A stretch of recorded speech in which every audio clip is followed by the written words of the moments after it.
नमस्कार दोस्तों, मेरा चैनल कथा भक्ति सागर में आप लोग का स्वागत है। आज हम श्री कृष्ण भगवान की जन्म की कहानी सुनेंगे, जन्माष्टमी की कहानी सुनेंगे। द्वापर युग में श्री कृष्ण का जन्म द्वापर युग में हुआ था। द्वापर युग के अंत में मथुरा में युगसेन का नाम का एक राजा राज्य करता था। उनके पुत्र का नाम कंस था। कंस ने अपने पिता उग्रसेन को बलपूर्वक राज्य से उतार दिया और स्वयं शासक करने लगा। कंस की बहन थी देवकी। उनका विवाह वासुदेव से हुआ था। कंस की पूरी प्रजा त्राही त्राही कर रही थी। कंस अपने प्रजा को बहुत दुख देता था।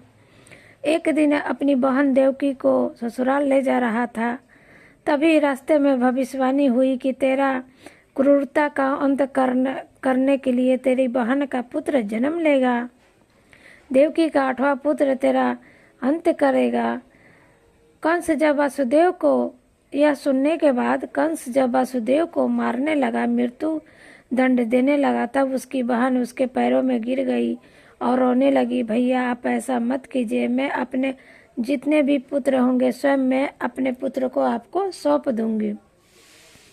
तब उन दोनों को, अपनी बहन और बहनोई को, दोनों को बंदी गृह में बंदी बनाकर कारागार में डाल दिया।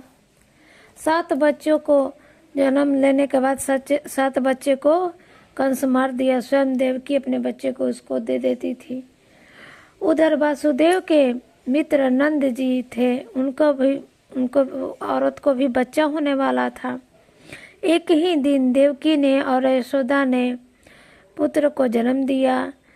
यशोदा ने दिया था एक पुत्री को जन्म और देवकी ने कृष्ण भगवान को जन्म दिया था। जब देवकी ने पुत्र को जन्म दिया तब विष्णु भगवान ने उनके सपने में प्रकट हुए और कहे, वासुदेव के सपने में प्रकट हुए और कहे कि वो अपने पुत्र को नंद भगवान के घर दे आए। सब प्रहरी जो थे सो गए। कारागार का दरवाजा खुल गया। तब वासुदेव जी ने अपने पुत्र को, जो कृष्ण भगवान थे, उनको एक टोकरी में रख के और नंद बाबा के घर रातों रात उनको छोड़ आए। जब इस बात का पता कंस को चला तो वो अपने बहन की 8वें संतान को मारने के लिए आ गया। कंस ने जब ये सुना कि उसकी 8वीं संतान लड़की है तो उसे विश्वास नहीं हुआ। फिर भी उसने उस लड़की को दीवार पर दे पटका। जैसे ही उसने दीवार पर लड़की को पटका, वो लड़की आसमान में उड़ गई, एक दिव्य प्रकाश बन गई और भविष्यवाणी हुआ कि कंस तुझे तो मारने वाला जन्म ले लिया है। वो तुम्हारा पाप करेगा, तुम्हारे पाप का अंत करेगा। इस तरह से बड़े होने के बाद कृष्ण भगवान ने अपने कंस मामा को मार दिया। और जिस दिन कृष्ण भगवान का जन्म हुआ था उस तिथि को हम मनाते हैं, उसे जन्माष्टमी कहते हैं। जय हो श्री कृष्ण भगवान की।